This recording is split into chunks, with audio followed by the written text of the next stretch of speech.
Universitas Terbuka adalah perguruan tinggi negeri yang didirikan oleh Presiden tahun 84 dengan sistem belajar mandiri, terbuka, dan jarak jauh. Mandiri artinya mahasiswa punya inisiatif sendiri untuk belajar.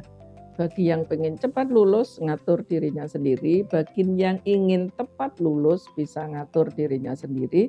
Bagi yang ingin lama lulus juga nggak apa-apa, karena tergantung pada dirinya sendiri. Nah, UT Surabaya itu bagian dari layanan operasional. Jadi UT Surabaya itu merupakan ujung tombaknya UT yang ada di pusat. Kalau di kantor pusat itu tempatnya para pimpinan, manajemen semua ada di sana. Tapi di UT Surabaya paling tinggi direktur dan semua nanti di bawahnya para manajer dan staf adalah melayani mahasiswa yang ada di wilayah UT Surabaya. Jadi itu bagian operasional dari kantor pusat. Alhamdulillah kalau di UT status keseluruhannya adalah negeri. Begitu di manajemen negeri, maka UT Surabaya juga terikut sebagai perguruan tinggi negeri. Sekali lagi, UT Surabaya adalah ujung tombak layanan untuk mendekatkan masyarakat kepada perguruan tinggi. Jadi bukan mahasiswanya yang mendekati perguruan tingginya, tapi perguruan tingginya yang mendekatkan kepada masyarakat. Sehingga tidak ada kata tidak bisa kuliah, karena ada kami, Universitas Terbuka. Secara khusus di Jawa Timur ada UT Surabaya. Kalau dulu itu jadi satu ya, semua lembaga pendidikan baik tingkat dasar maupun tinggi di bawah Kemdikbud. Nah, sejak periode yang sekarang ini kemudian dipecah menjadi ada Kementerian Pendidikan Dasar dan Menengah, ada Pendidikan Tinggi dan Saintek. Nah, karena Universitas Terbuka termasuk perguruan tinggi, maka UT di bawah Kemendikti Saintek. Yang sekarang Pak Menterinya Satrio Sunantri Brojonegoro.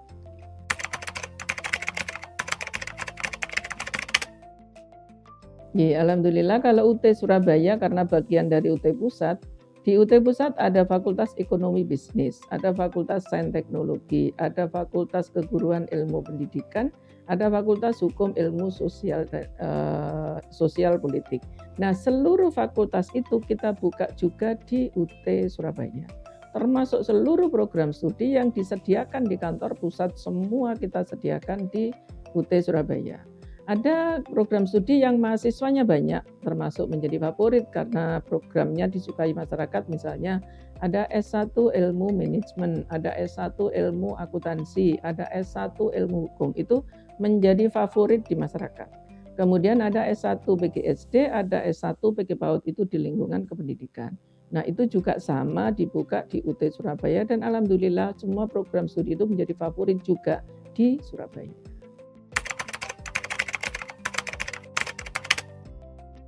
Kami membuka program diploma, tinggal 2, sekarang ada D3 perpajakan, ada D4 kearsipan. Tapi perpajakan ini sudah kita siapin juga untuk S1 perpajakan, sehingga ada kemungkinan untuk yang D3 perpajakan nanti suatu saat jika nggak diperlukan akan ditutup. Karena UT sudah menjadi PTNBH, sehingga buka tutup program studi itu sudah menjadi kewenangannya UT di bawah Majelis Wali Amanah. Kemudian ada program S1, ada program S2, ada program S3. Kami sudah punya 2 program studi S3 yang didirikan sejak tahun 2019 sampai sekarang. Dan alhamdulillah di Surabaya sudah ada alumninya, yakni Pak Wali Kota Madiun, Bapak Dr.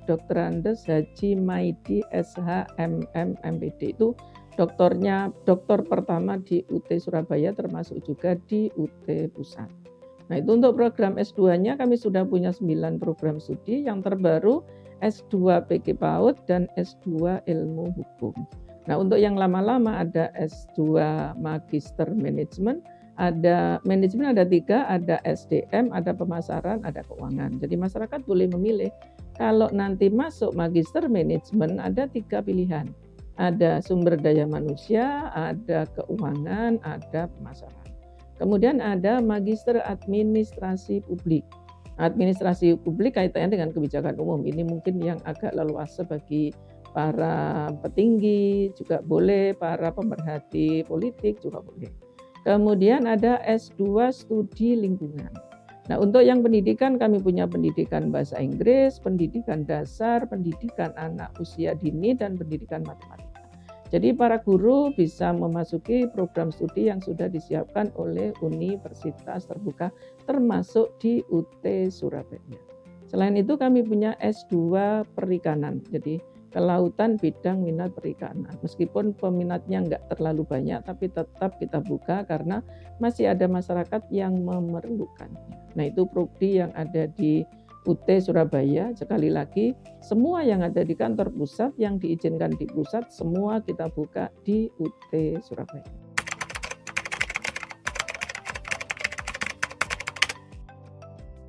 Alhamdulillah S1 itu kami menyediakan beberapa pilihan ya.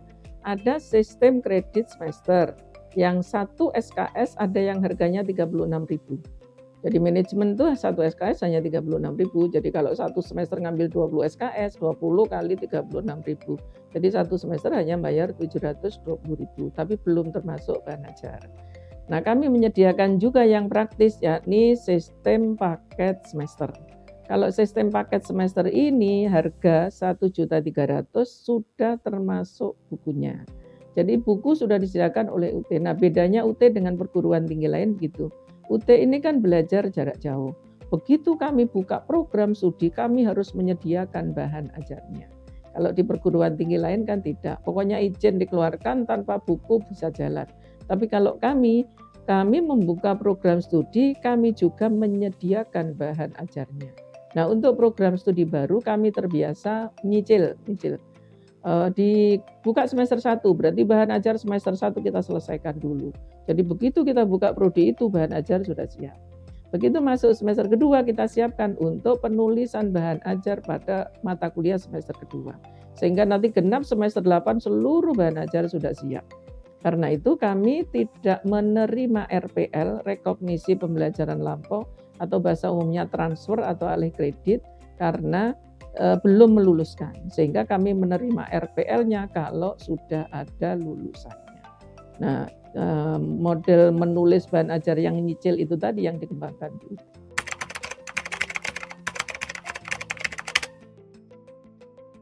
Kami membuka pendaftaran mahasiswa baru untuk periode 2024-2025 genap ini dibuka sejak bulan November kemarin. Dan insya Allah akan berlangsung sampai dengan bulan Februari 2025. Jadi itu masa pendaftaran. Nah, kami terbiasa karena ini belajar jarak jauh, nomor HP dan alamat email menjadi pokok bagi kami. Karena kami kan tidak mewajibkan mahasiswa bertemu. Jadi mahasiswa ingin ketemu boleh, tidak ketemu satu semester sekalipun enggak apa-apa. Tapi kami tetap harus berkomunikasi karena anak-anak tetap perlu dibimbing. Jadi model mandiri yang kita terapkan di UT adalah model belajar mandiri yang terbimbing. Karena kami meyakini kalau orang sering diingatkan, itu nanti akan ingat, oh iya, saya jadi mahasiswa UT, saya harus mengerjakan tugas, saya harus belajar. Kapan waktu saya ujian? Karena kesibukan yang sangat luar biasa. Karena rata-rata mahasiswa UT itu bekerja. Jadi misalnya seperti kemarin ada orientasi studi mahasiswa baru. Kita tanya, siapa yang belum bekerja? Dari 350 orang itu, yang tunjuk tangan tidak bekerja hanya 11 orang. Pertanyaan selanjutnya, kira-kira semester depan Anda sudah bekerja atau belum? Pasti sudah, Bu. Karena kami memilih UT sifatnya fleksibel, bisa sambil bekerja, bisa sambil kuliah. Nah, masyarakat ditunggu pendaftarannya karena sedang kita buka, insya Allah nanti sampai dengan Januari 2025 untuk yang RPL, sampai dengan Februari 2025 untuk yang non-RPL atau lulusan SLTA murni. Jadi kalau cara pendaftaran, kami membuka pendaftaran online dan offline, tapi sekarang ini kita online kan semua. Tapi bagi masyarakat yang misalnya bahasanya gaptek ya, gap teknologi, nggak terlalu canggih teknologi, kami tetap membantu mereka untuk pendaftaran. Nah, konsultasinya bisa online, bisa offline. Ini yang kita buka. Karena kami buka kantor layanan yang sekarang masih di kampus CUNER. Insya Allah Januari 2025 kami nanti akan pindah di Merungkut. Nah, itu tempat kantor layanan kami. Nah, buka pendaftaran online-nya tinggal masuk saja aplikasi, kami sudah menyediakan ada barcode, tinggal scan barcode-nya saja, nanti di situ sudah ada link pendaftaran. Misalnya kalau mau ngetik boleh admisi tanda hubung sia.ut.ac.id. Nah, dari situ nanti akan muncul data. Jadi harus mengajukan data dulu, namanya siapa, tempat tanggal lahir di mana, nama orang tuanya siapa, nomor KTP berapa, itu nanti ada. Nah, kalau sudah mendaftarkan diri data pribadi, nanti ada proses berikutnya, unggah berkas. Nah, untuk pendaftaran ini nggak mahal, kalau itu hanya 100.000. Jadi ketika mengisi data diri nanti diberi NAC, jadi nomor pendaftaran. Setelah itu bayar 100.000 untuk uang pendaftarannya, kemudian unggah berkasnya. Nah, nanti di situ diminta scan dalam bentuk PDF. Yang pertama ada KTP. Karena sekarang ada penomoran ijazah nasional, maka kami mewajibkan persyaratan itu ada KTP. Kemudian yang kedua legalisir ijazah. Legalisir ijazah. Di situ sudah ada tempat legalisir ijazah. Nanti silakan tinggal unggah di situ. Kemudian ada lembar foto. Jadi foto kemudian ditempel di lembaran, di-scan, kemudian nanti diunggah di situ. Kemudian ada surat pernyataan. Surat pernyataan apa?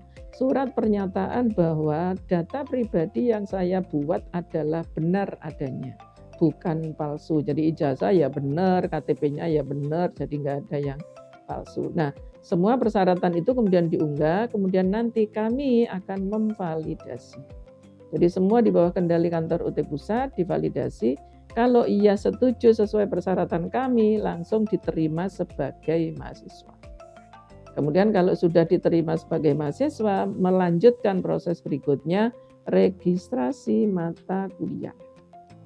Nah, mau mengambilnya sistem paket semester, berarti tinggal klik saja S1 Manajemen semester 1, nanti akan muncul mata kuliah, tinggal oke. Kalau sudah oke, berarti muncul rupiahnya, nanti tinggal bawa pembayaran itu, bukti slipnya ke bank, boleh ke BRI, boleh ke Mandiri, boleh ke BTN, boleh ke BSI, boleh ke PT Pos, atau bayar lewat Tokopedia. Jadi boleh, semuanya boleh. Itu mitra kerja sama kami. Atau kalau nggak mau susah, tinggal berangkat ke Alfa atau ke Indomaret, itu boleh karena pembayaran BTN dilewatkan di situ. UT Surabaya menerima seluruh masyarakat Indonesia dan dunia. Dimanapun berada boleh daftar menjadi mahasiswa UT Surabaya. Jadi tidak harus misalnya orang Jombang, ini wilayahnya UT Surabaya, mau mendaftar ke UT Surabaya boleh, tidak masalah. Atau di Papua misalnya, mendaftar UT Surabaya boleh, tidak apa-apa. Kemarin ada mahasiswa kami dari Jakarta, dari Semarang, mendaftarnya ke UT Surabaya. Nah kemarin saya tanya, kok mendaftar ke UT Surabaya? Iya Bu, kan di UT Surabaya itu ada di kampus CUNER. Karena saya bermimpi kuliah UNER. Nah sekarang keturutan kuliah UT karena ujiannya di UNER. Nah mudah-mudahan masyarakat yang demikian dimanapun berada silakan mendaftar ke UT Surabaya. Karena kami tidak membatasi dimanapun Anda berada. Di luar negeri juga boleh. Jadi kalau misalnya ada teman-teman yang berminat bekerja di luar negeri, di Hong Kong, di Taiwan, di Jepang, mendaftar ke UT Surabaya, dipersilakan. Tapi sebelum berangkat ya mendaftarnya. Jadi sebelum berangkat ke sana jadi mahasiswa dulu.